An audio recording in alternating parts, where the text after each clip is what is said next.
I'm with Java here at 103.7 in Kahnawake. Kahnawake. Java, you've been doing this for over 25 years. Yes. And this is community radio. This is not big corporate radio. What are some of the real big differences that you've seen over the years doing community radio rather than the big machine? Freedom.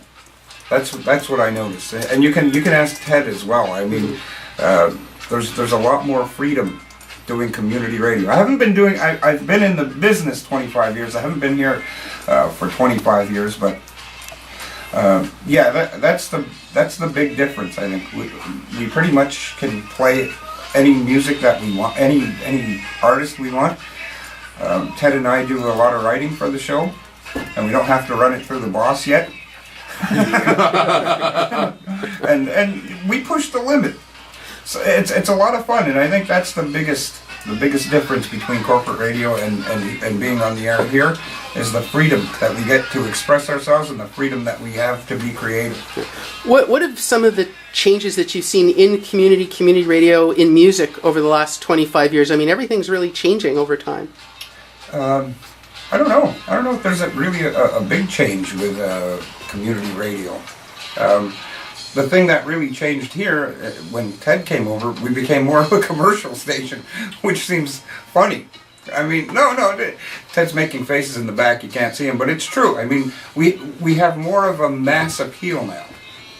And I think with the callers that call in, they're from all over the city, not just Kahnawake. So it's not just Kahnawake anymore, because Kahnawake itself is a distinct community in the region. Sure. Yeah, we are. But no, I think we appeal to the masses.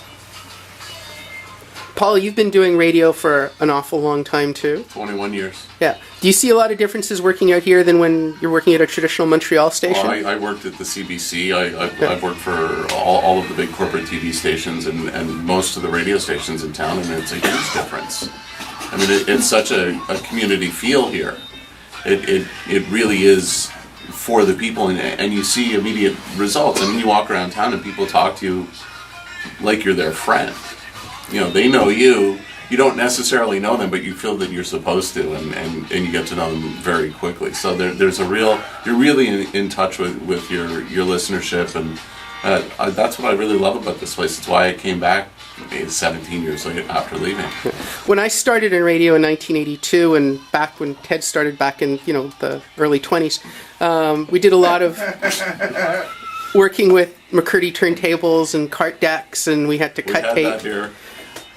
Today everything is all computers, and social networking is becoming a huge factor. You guys are online as well. How do you use social networking as a tool? I know you're on Facebook, you're on Twitter, you're all over. Yeah, I mean, we're constantly on Facebook, and Ted's on Twitter all the time, and we're always using it to promote our show. All right, thank you.